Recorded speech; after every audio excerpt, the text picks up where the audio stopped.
Welcome back to Morning Joe, 22 past the hour. Joining us now, senior columnist for Newsweek and the Daily Beast, John Avlon. John is the co-editor of the new book, Deadline Artists, America's Greatest Newspaper Columns. I love this.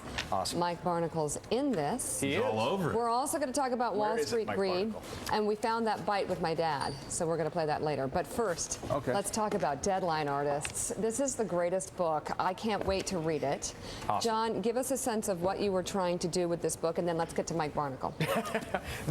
How adorable is he, by the way? This book is a love letter to the American art form that is the newspaper column, and it was so much fun putting it together. You know, right in this time, everybody's writing obituaries for newspapers. Yeah. Opinion writing's proliferating online, and we don't have a sense, our generation, I think, well, he doesn't have a sense necessarily of how good these guys were. Oh, yeah. Who were writing Awesome. way before the internet, the art of the reported column. Guys like Breslin and Kempton and Ernie Pyle and H.L. Mencken and Dorothy Thompson and Will Rogers.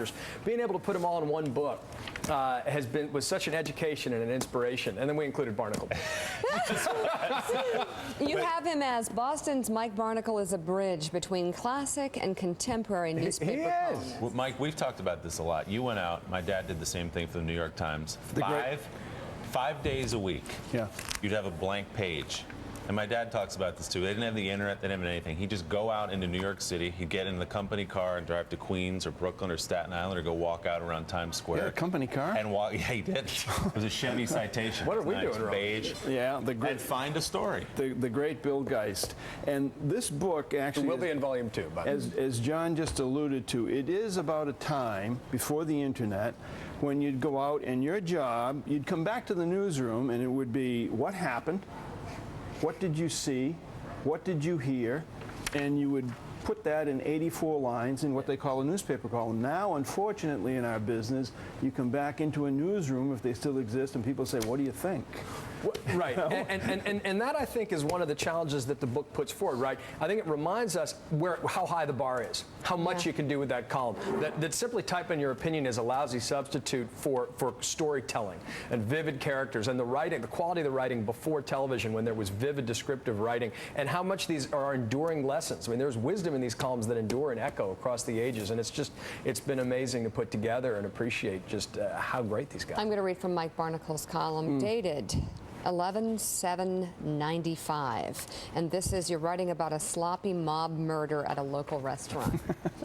The entire event, perhaps 4 minutes in duration, involving at least 13 shots, 5 victims, and 2 suspects caught, is a bitter example of how downsizing has affected even organized crime. For several years, the federal government has enforced mandatory requirement rules called mandatory retirement rules, on several top local mob executives. What's left is clowns who arrive for a great matinee murder in a beat-up blue Cadillac and a white Chrysler that look like they're used for bumper car. The shooters then proceed to leave a restaurant filled with the smell of cordite and about 37 people capable of picking them out in a line. Sounds like you long for the day of good mobster. You know what was so great about that column, too, isn't just that, you know, it's a crime column that's funny. I mean, it makes you laugh. But in the same month, the other column we have for Mike in the book, in crime, the same month, he writes a tragic column called New Land, Sad Story about a Cambodian family that was slaughtered. And you know, the great ones can hit any pitch. And they're not limited to one genre, and they define their city. And you know, you definitely did with Boston. Mike Royko did that with Chicago. Mike Royko, you know, these classic voices. Breslin here. Breslin in New York. In fact, you know, he just resumed his column in the New York Daily News. Pete Hamill, Jack Newfield, who was my colleague at the New York Sun with Errol Lewis, my co-author, and Jesse Angelo. Jack was, when we started talking to Jack, that's how we got the idea for this book. We went to him and said, what are the greatest columns? What are your favorites? And he said, The Death of Frankie Jerome by Westbrook Pegler. Hadn't been anthologized since 1924, so it began there. When you went out and talked to people for this book, did you find that there was a longing for days gone by and that perhaps the writing isn't as good as it is today, or is that just a romantic view of the way things used to be? No, I actually think the writing was better. I honestly do, because I think there was an obligation to have a scene come alive in people's minds. There was an emphasis on storytelling and characters.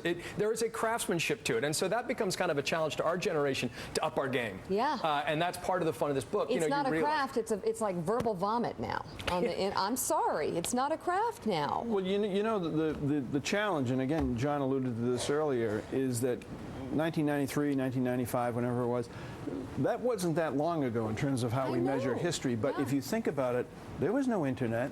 Right. There was no 24-hour cable stuff. None of that existed. But let's not forget how many great ones are still writing today. I mean, Peggy Noonan writes like an angel, right? I mean, Tom Friedman, Nick Kristof, David Brooks, Eugene Robinson, Maureen Dowd, all in the book. Steve Lopez out of L.A., who you turn on to. Carl Hyacin and Leonard Pitts, the Miami Herald. I mean, the great ones, there are still great ones still writing great copy, and they're in the book, too. We wanted to give the full sweep, the full picture. And it's just a start. You know, this isn't definitive. I mean, this is just a start, but you appreciate there are still great ones doing the reported column. Folks like Molly Ivins, who we lost recently. People like Pete Dexter. Hunter S. Thompson wrote a column for the San Francisco Examiner. He's in the book, too.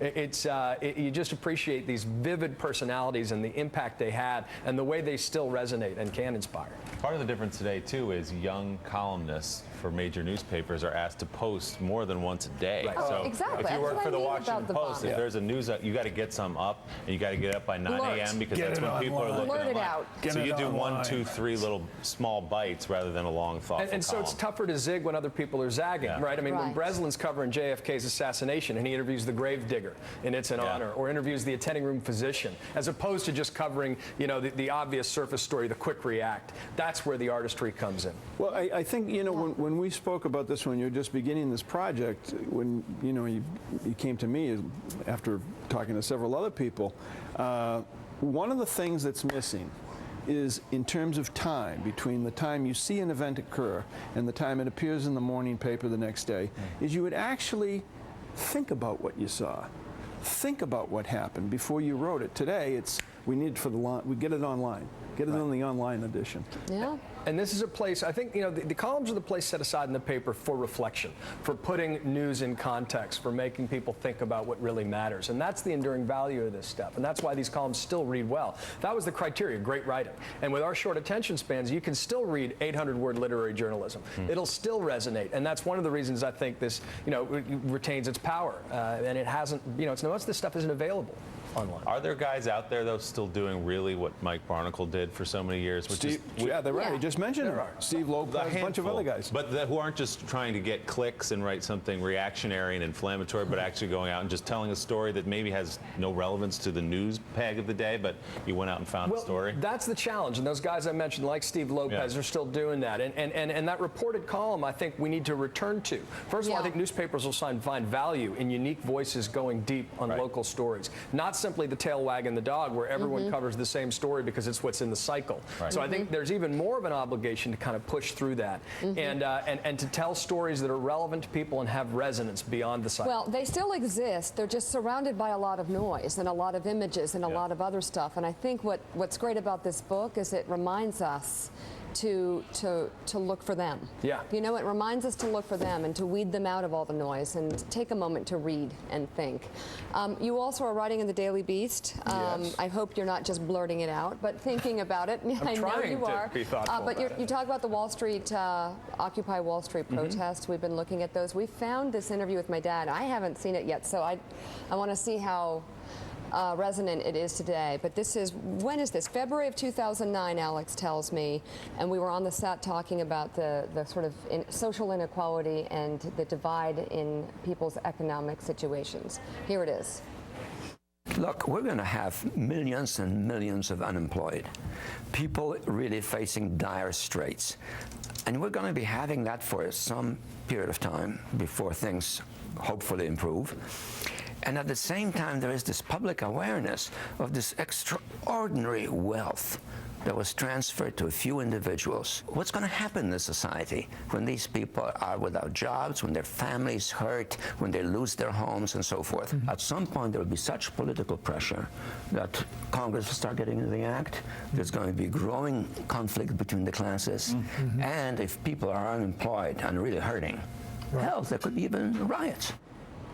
I remember that, and it was sort of a pause on the set, like, did he just say that? Seriously.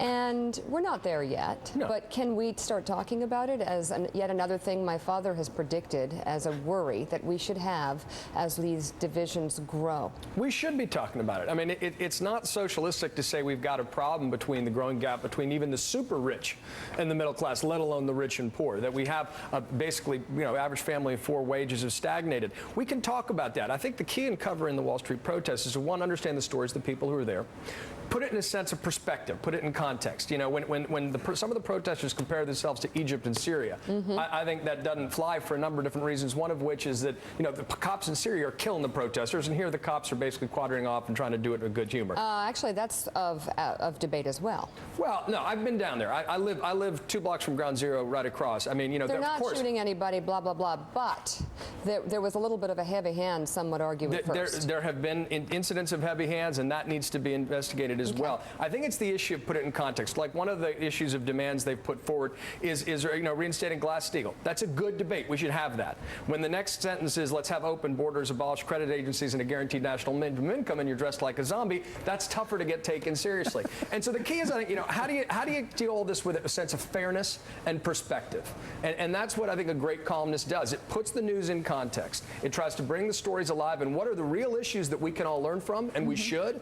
Because, look, there's plenty of absolutely realistic reasons to be angry about what happened down there in terms of corruption and collusion and economic malpractice, taxpayers paying for bailouts and then for bonuses. Yeah. That never made any sense. So let's define the common ground that exists and then build on it, realizing that extreme action always ends up undercutting your argument. Yeah. Having said that, do you think they will spread? Do you think they will grow into something? I think Because you're they already don't seeing seem to have satellite protests. I'm sure those will continue. They may diminish as things get cold. But, will they hit the maximum level of the Tea Party movement? We have 300 rallies, albeit being promoted by some networks. That's yet to be seen. Can they create leverage on liberal congressmen to put forward legislation? That'll be a key test. I notice an attitude of some people toward these Wall Street protesters where it's a little arrogant and they kind of laugh at them. You're like, go back to Dartmouth. Get your Birkenstocks, whatever. Stop, they're spoiled college kids. Having said that, we laughed at the Tea Party. We laughed at the Tea Party. It looked funny. They sounded funny. And you know what? They're a serious movement, are they not? They are, but remember, the history of the late 1960s is the way the excesses of those late 1960s protests alienated the middle class and provoked a political backlash that lasted 40 years. Don't forget that. If you go down there, John's been down there. I was down there the other day. We talked about this earlier today. I mean, there is shtick, there is theater. But then there are people who literally, as we said earlier, they're riding a river of anxiety that's out there in the country. They are there. That's there. You can't deny that, whether it's on Wall Street or in Paducah, Kentucky. It's there. John Avlon, the book is Deadline Artists, America's Greatest Newspaper Columns. I love it. Great book. Thank you for coming in. Can I have this one? Yes, you can. I want it. Up next, public services shut down across Greece amid a nationwide workers' strike. Business before the bell is next.